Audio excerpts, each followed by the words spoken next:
The day they asked for my house. For most of my life, disappointment followed a pattern. My parents would let me down. I'd pretend it didn't hurt. Then I'd move on. Simple. Predictable. Familiar. But what happened 3 weeks after the reading of Grandpa's will was different. Because for the first time, my parents weren't asking for forgiveness. They weren't trying to rebuild a relationship. They weren't even pretending particularly hard anymore. They wanted something. And they had finally decided to ask for it. The warning signs had been there for weeks. More phone calls. More invitations. More attempts to suddenly act like loving parents. At first, I kept my distance. Then one Saturday morning, my mother called. "Ethan, your father and I were hoping to visit." I hesitated. Visit? Just for a little while. Something about her tone felt rehearsed. Like she'd practiced the conversation beforehand. Still, saying no felt unnecessarily hostile. So I agreed. "Fine. We'll be there around noon." The moment I hung up, a strange feeling settled into my stomach. I couldn't explain why. But I knew this wasn't a casual visit. Something was coming. And I wasn't going to like it. Around noon, a silver SUV pulled into my driveway. I watched from the kitchen window as my parents stepped out. For a moment, I barely recognized them. The last time I'd really looked at them was during Grandpa's funeral. Now they seemed older. More tired. More worn down. Life had clearly not been kind to them. Part of me felt sympathy. Another part remembered all the birthdays they missed. The sympathy disappeared quickly. I opened the front door. Mom forced a smile. Dad nodded. "Nice place." "Thanks." They entered. Immediately, their eyes started wandering around the house. The hardwood floors. The furniture. The open kitchen. They were evaluating it. The way people inspect something they wish belonged to them. I noticed. And I didn't like it. Coffee was served. Small talk followed. Business. Weather. The farm. Anything except the real reason they'd come. Nearly 30 minutes passed. Finally Dad cleared his throat. The conversation shifted. And the performance ended. Things haven't been easy lately. There it was. The opening line. I stayed quiet. Dad continued. The economy has been rough. Mom nodded dramatically. Very rough. Again, silence from me. I already knew where this was heading. I simply wanted to see how honest they planned to be. Apparently, not very. For the next 10 minutes, they described their financial problems. Rising expenses. Unexpected bills. Bad luck. Difficult circumstances. What they didn't mention was Noah. Not once. Which was interesting. Because according to my aunt, Noah was the main reason they were drowning in debt. Eventually I decided to help. "You mean Noah's debt?" The room froze. Mom blinked. Dad shifted uncomfortably. Neither answered immediately. That told me everything. Finally Mom sighed. "It's complicated." "No," I replied calmly. "It's actually pretty simple." Neither seemed happy about that response.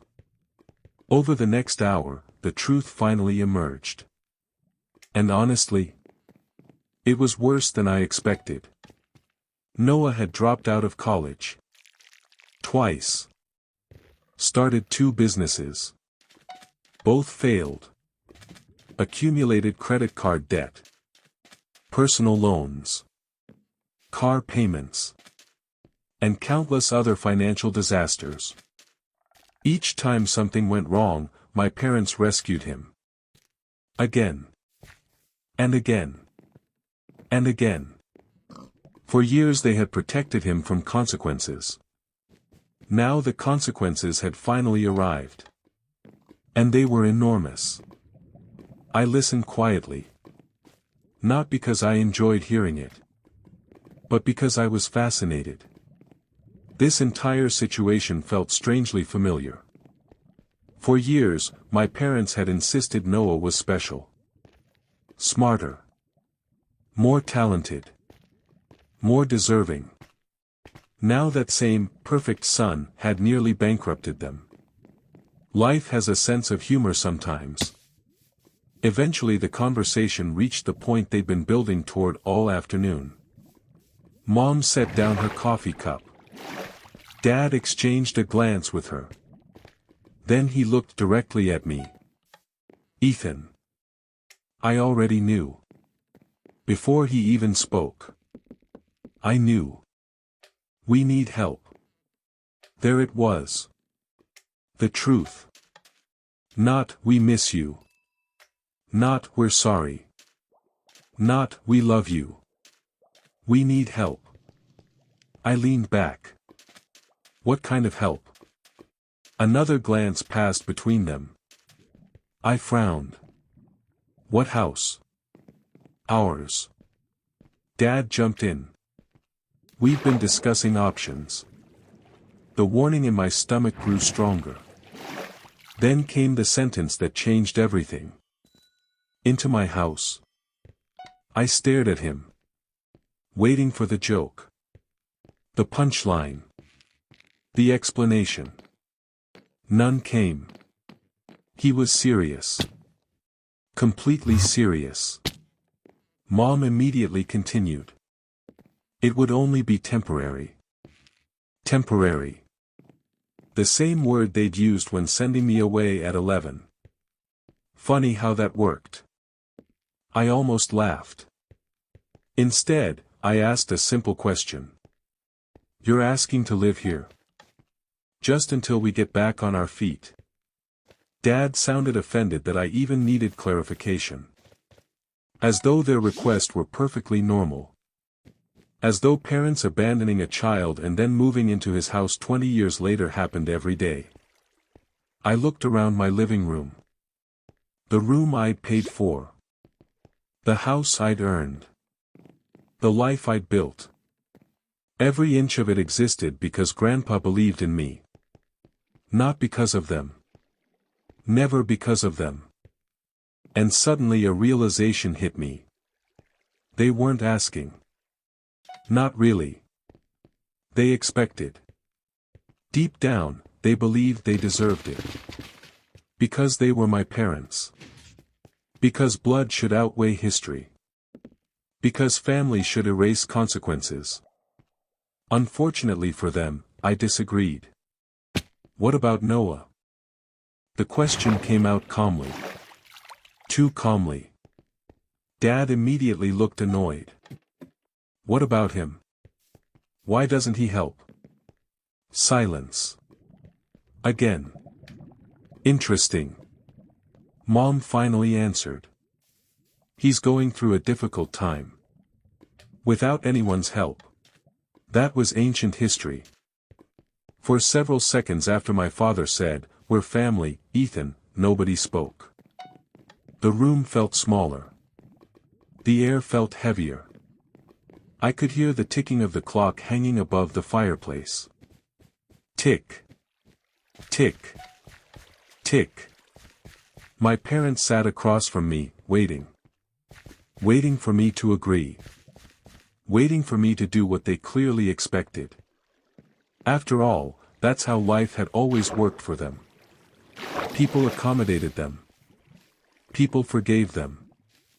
People overlooked their mistakes. Especially when those mistakes involved me. Unfortunately for them, I wasn't 11 anymore. I wasn't the scared little boy standing in a driveway watching his parents drive away. I wasn't the teenager hoping for phone calls that never came. And I certainly wasn't someone willing to sacrifice his peace to solve problems they created themselves. Still, I kept my voice calm. What exactly makes us family? My mother frowned. What kind of question is that? A simple one. Dad sighed dramatically. Ethan. No. I shook my head. Answer it. Neither spoke. So I continued. When was the last time you called just to see how I was doing? Silence. When was the last birthday you remembered without someone reminding you? More silence. When was the last time you visited me before Grandpa died? Nothing. The answers didn't exist. And we all knew it. Mom crossed her arms. Why are you doing this? The question almost made me laugh. Why was I doing this? After everything they'd done, they were acting like I was the problem. Like I was creating conflict. Like I was being unreasonable. I leaned forward. Doing what? Bringing up the past. There it was. The first sign. The first attempt to avoid responsibility. I'd expected it. What I didn't expect was what came next. Mom waved her hand dismissively. That was years ago. I stared at her. She continued. As terrible as it sounds, Ethan, that's ancient history. Ancient history. The words hit me like a punch. Not because they hurt. Because they revealed everything. Everything. In one sentence. Ancient history. My childhood. Ancient history. Being sent away at 11. Ancient history. Years of neglect. Ancient history. Growing up without parents. Ancient history. Apparently, all of it could simply be erased because enough time had passed. I sat there looking at her. And suddenly I understood something. They weren't sorry. Not even a little. If they were sorry, they would have apologized. If they felt guilty, they would have acknowledged what happened. Instead, they were minimizing it. Dismissing it. Reducing an entire childhood of abandonment to an inconvenience. My father nodded. Your mother is right. Of course she was. She always was. At least in his eyes. You can't spend your entire life living in the past. I almost smiled. The irony was unbelievable. The people asking me to forget the past were the same people who had spent nearly 20 years benefiting from it. For a long moment, I simply looked at them. Then I stood up. Immediately, both of them looked nervous. Good. For years I'd swallowed my feelings. For years I'd remained quiet. For years I'd accepted things I never should. That ended now. Neither answered. I continued. I haven't thought about my childhood in years. That wasn't entirely true. But it was close. I built a life. I pointed around the room. This house. My business. My future. Everything. I moved on. Both of them seemed relieved. Until I finished. The problem is that you only remembered me when you needed something. The relief vanished instantly. My mother shook her head. That's not fair. I laughed. Actually laughed. The sound surprised even me. Not because it was funny. Because it was absurd. Not fair. I looked directly at her. You abandoned your son. We did not abandon you. The denial came so quickly it felt rehearsed. Like she'd spent years convincing herself it was true. Dad jumped in. You lived with your grandfather. You mean the man who raised me? Silence. You mean the man who attended my school events? More silence. The man who remembered birthdays? Nothing. The man who taught me how to drive? Nothing.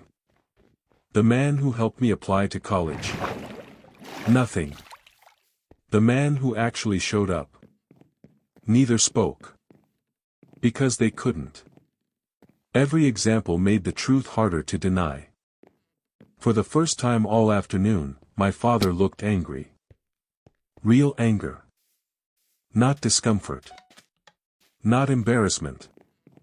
Anger. And that told me everything. Because guilty people often become angry when confronted with the truth. Ethan. His voice was sharp now. We did the best we could. I nodded slowly. Maybe. The answer seemed to surprise him. Then I added. It wasn't good enough. The room fell silent. Mom looked shocked. Dad looked furious. Good. Maybe they were finally hearing what I'd spent years feeling. I walked toward the window overlooking the property. For a moment, I stared outside. The field stretched into the distance. The same land Grandpa had left me. The same land where I'd rebuilt my life. The same land my parents suddenly wanted access to. Without turning around, I spoke. Do you know what the worst part was? Neither answered. It wasn't being sent away. Silence. It wasn't missing birthdays. Silence. It wasn't the phone calls. More silence. I finally turned back toward them. The worst part was believing there was something wrong with me. For the first time, neither interrupted. Neither argued. Neither made excuses. I spent years wondering why I wasn't enough. My voice remained calm. But inside, old wounds were opening. Were my grades bad? No. Was I a bad kid? No. Did I cause problems? No. I shook my head. So I kept asking myself the same question. Why? Why wasn't I worth keeping? Why wasn't I worth loving? Why wasn't I worth choosing? My mother looked away. Dad stared at the floor. Finally. Some discomfort. Some shame. Too little. Too late. But still something. Then Mom whispered. We never meant to hurt you. I believed her. Strangely enough. I genuinely believed she never intended to hurt me. But intentions don't erase consequences. I took a deep breath. And yet you did. Another silence followed. A long one. The kind that forces people to sit with uncomfortable truths. Then Dad said something that destroyed any remaining sympathy I had left. We can't change the past. I nodded. Correct. So what's the point of talking about it? There it was. The final mistake. The question that proved he still didn't understand. Or maybe didn't want to. I looked him directly in the eyes. The point is that the past is why you're not moving into my house. The room froze. Mom's eyes widened. Dad stared at me. For several seconds nobody moved. Nobody spoke. Then my mother finally whispered. What? I didn't hesitate. You heard me. The answer is no. And for the first time since they'd arrived, they realized I wasn't negotiating. The truth they never wanted to hear. The words hung in the air. The answer is no. For several seconds, nobody moved. Nobody spoke. It was as if my parents genuinely couldn't process what they'd just heard. My mother stared at me. My father sat frozen in his chair. They had walked into my house expecting a discussion. Maybe even a negotiation. Instead, they'd received an answer. A final answer. And they didn't like it. "You're serious?" My mother finally whispered.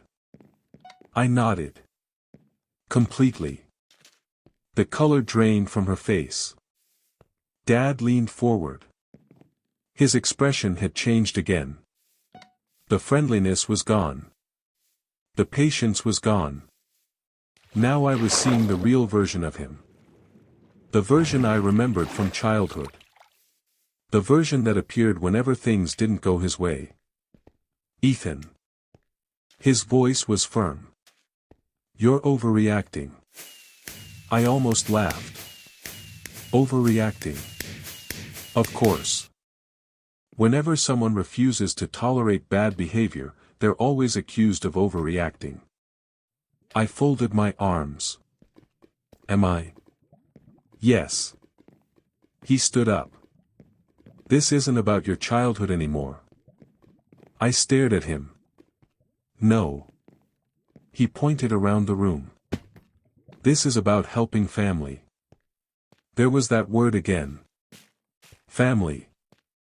The most convenient word in the English language. People ignore you for years. Then suddenly need something. And somehow you're family again. I shook my head. No. His jaw tightened. No. This is exactly about my childhood. The room went silent. Because for the first time, I was done avoiding the truth. I walked toward the fireplace. Above it sat one of my favorite photographs. A picture of me and Grandpa standing beside the old barn. I picked it up. Then turned toward my parents. "You want to know what family looks like?" Neither answered. I held up the picture. "Family is showing up." My voice remained calm. Controlled. But every word carried years of buried pain. Family is being there when things are difficult.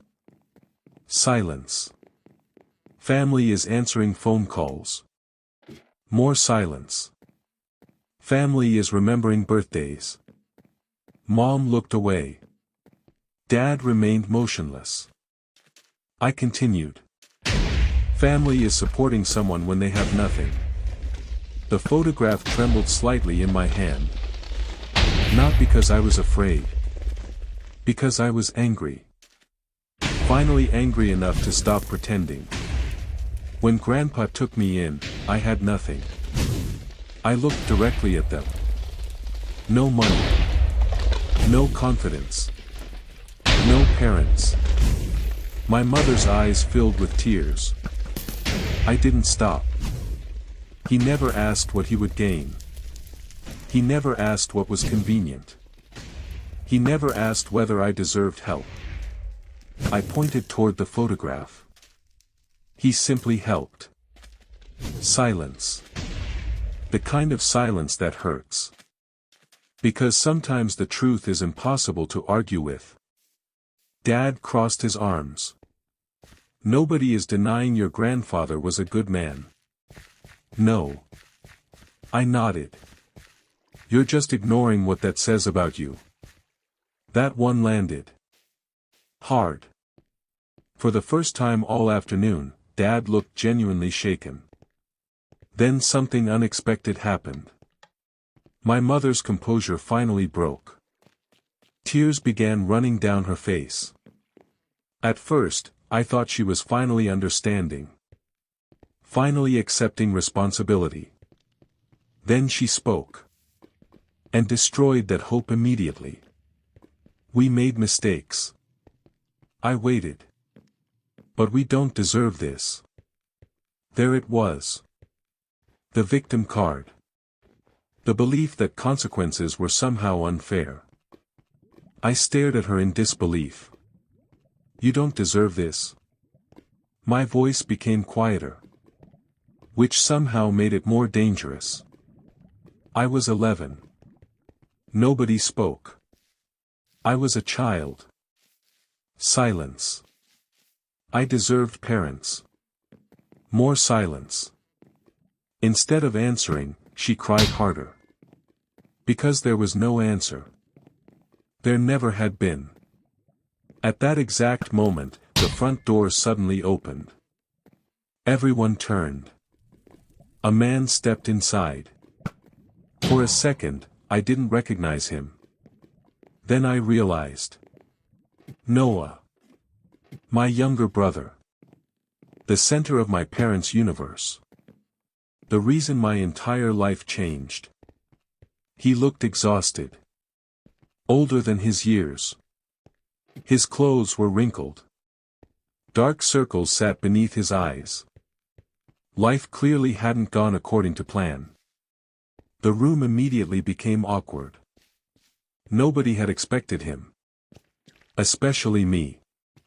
Noah looked around. Then sighed. Great. Dad frowned. What are you doing here? Noah laughed bitterly. I could ask you the same thing. The tension instantly doubled. Something was wrong. Very wrong. Noah looked at me. Then at our parents. Then back at me. Finally he shook his head. You actually asked him? Nobody answered. That told him everything. His expression darkened. You've got to be kidding me. Dad stood. Stay out of this. No. Noah's voice rose. I won't. The room fell silent. For the first time in my life, I saw something I never expected. Anger directed at our parents. Real anger. Years of it. And apparently, I wasn't the only one carrying wounds. You spent my entire life fixing my mistakes. Noah said. Mom looked shocked. Dad looked confused. Noah continued. You never let me fail. Silence. You never let me learn. More silence. You solved every problem. His voice cracked. And now look at me. Nobody moved. Nobody spoke.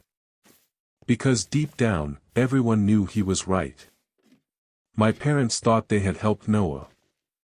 Instead, they'd crippled him. Every consequence they removed. Every lesson they prevented. Every responsibility they carried for him. It all led here. To a 30-year-old man unable to stand on his own. For a moment, nobody knew what to say.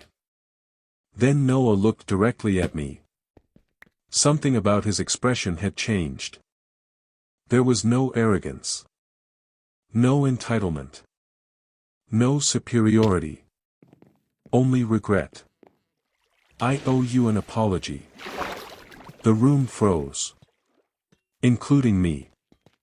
I was a kid. He swallowed. But I knew they treated us differently. Silence. And I never said anything. I stared at him. Trying to decide whether I believed him. Trying to decide whether it mattered. Finally I nodded. Thank you. The word seemed to surprise him. Then he looked away. Almost relieved. Dad suddenly exploded. This is ridiculous. Everyone looked toward him. His face was red. His patience gone. We're acting like we're criminals. Nobody answered. Because nobody needed to. The truth had already spoken for itself. Then he turned toward me. One last attempt. One final argument. After all these years. After everything. Ethan. His voice softened. Please. The single word sounded strange coming from him. Almost unfamiliar. We need help. I looked at him. Then at Mom. Then at Noah. And finally at the photograph of Grandpa. The answer hadn't changed. It never would. You need help. I nodded. That's true. For a brief moment, hope appeared in their eyes. Then I continued. But I'm not the person responsible for fixing your lives. The hope vanished. Instantly. Because deep down, they already knew. The son they abandoned had grown into a man. A man who no longer needed their approval. A man who no longer feared disappointing them. A man who finally understood his own worth. And for the first time in nearly 20 years, I felt completely free. The conversation was over. But one final goodbye still remained. And it would change everything. The family pressure campaign. After I told my parents no, I honestly thought the situation was over. I thought they would leave, accept my decision, and move on. I waited. I'm sorry. The words were simple. But they felt genuine. When we were kids, I knew things weren't fair. His voice became quieter. I liked the attention. I liked being the favorite. I never thought about what it was doing to you. I studied his face. There was no manipulation. No excuses. Just honesty. And honesty is rare. Especially in our family. Finally, I nodded. Thank you. Noah smiled. Then he looked toward the empty chair beside mine. Grandpa's chair. The chair nobody else ever used.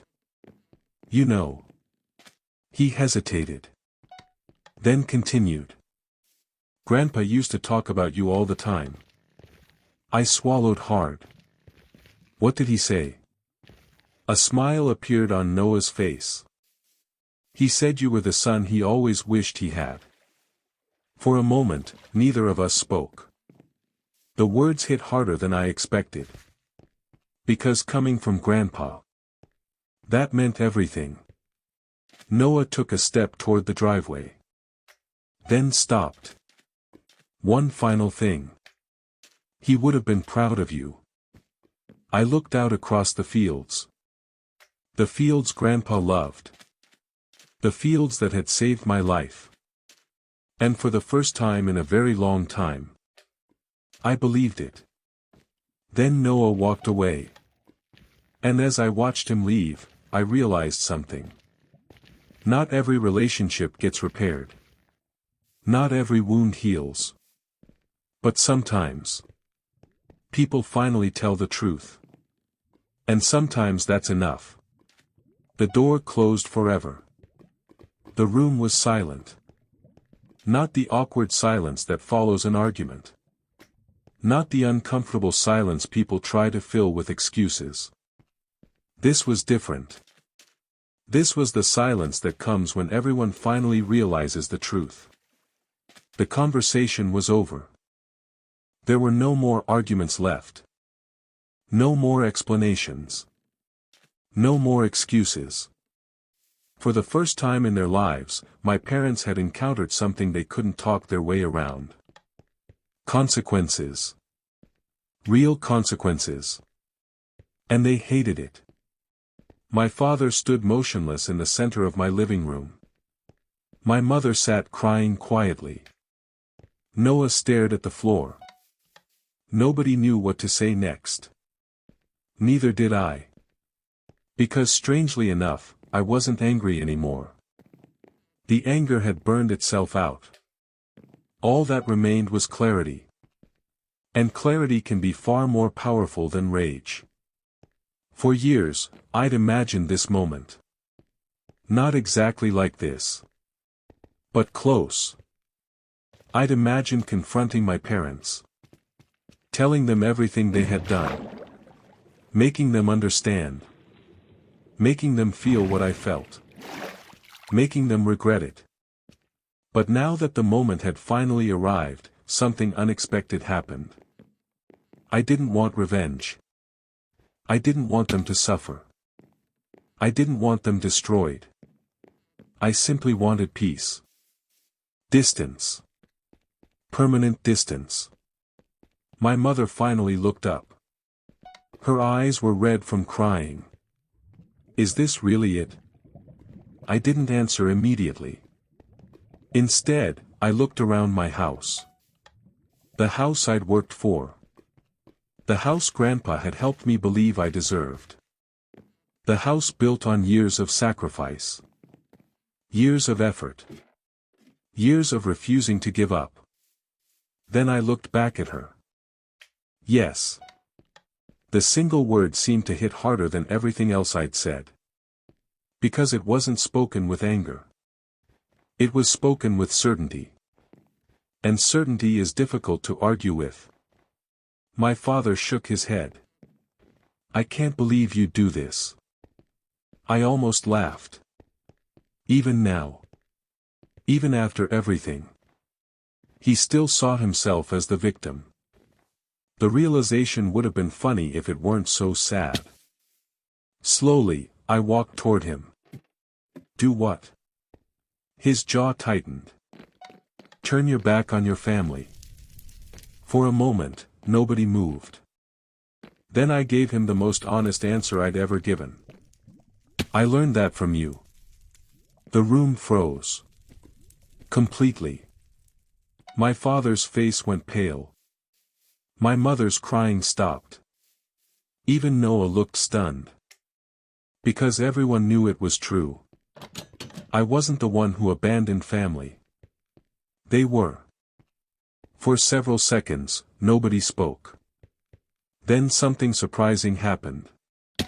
Noah started laughing. Not because anything was funny. Because the truth had become impossible to ignore. A sad laugh.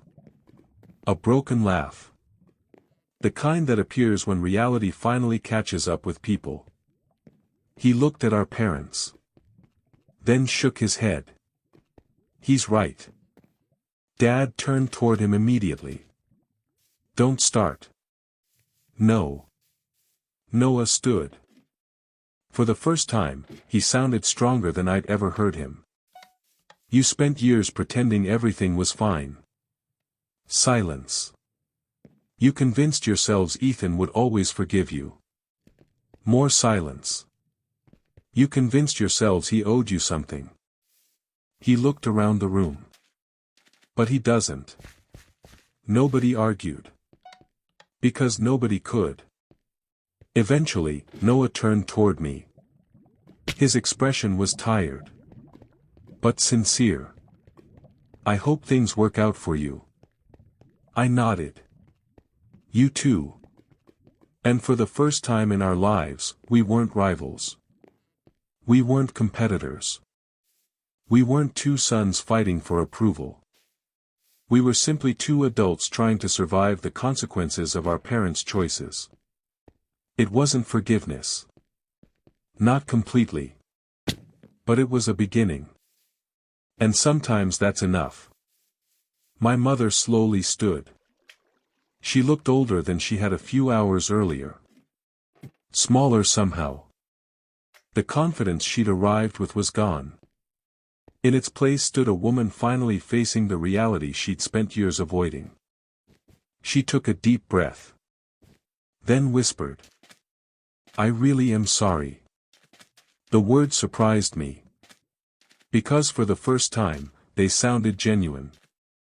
Not strategic. Not manipulative. Not designed to get something. Just sad. Human. Real. I believed her. And strangely enough, that made everything easier. Not because it changed the past. Nothing could. but because it meant she finally understood. Even if it took 20 years. I nodded slowly. Thank you. That was all. No dramatic speech. No emotional reunion. No miracle ending. Just honesty.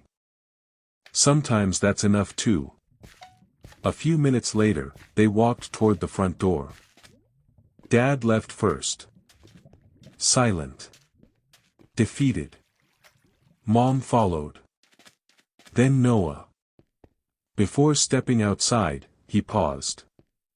Grandpa would have been proud of you. The words hit harder than I expected. I swallowed. Then nodded. Thank you. He gave a small smile. And left. The door closed behind them. For several minutes, I simply stood there. Listening. The sound of their car starting. The sound of tires rolling down the driveway. The sound fading into the distance. Until finally. Nothing. Silence. They were gone. Just like that. And unlike the day they left me at Grandpa's farm. This time I didn't watch them disappear. This time I didn't chase after them. This time I didn't cry. Because I wasn't losing anything. I had lost them years ago. That evening, I drove to the farm. The sun was setting as I arrived. Golden light stretched across the fields. The same fields where I'd grown up. The same fields where Grandpa had taught me how to work. How to survive. How to forgive. And most importantly, how to value myself. I walked to the porch and sat in Grandpa's old chair. The chair nobody else ever used. For a long time, I simply watched the horizon. Thinking. Remembering. Breathing. Then I looked toward the empty chair beside me. The chair where Grandpa used to sit. And for a moment, I could almost hear his voice. Don't let pain turn you into them. A smile appeared on my face. Because somehow, despite everything, I hadn't. My parents gave me life. But Grandpa taught me how to live. My parents showed me rejection. But Grandpa showed me love. My parents taught me what family could destroy. But Grandpa taught me what family could build. And in the end, that made all the difference. People often ask whether I regret saying no. Whether I regret refusing to let my parents move in. Whether I regret closing that door forever. The answer is simple. No. Because forgiveness doesn't mean sacrificing your peace. And being related to someone doesn't give them unlimited access to your life. Sometimes the healthiest thing you can do is close the door. His legacy. His home. My home. And for the first time since I was 11 years old, I felt something I hadn't felt in a very long time. Complete peace. Because the little boy who once wondered why he wasn't enough had finally learned the truth. He always was. The end. Red Heart. Final moral. The family that raises you, supports you, and stands beside you during your hardest moments is your real family.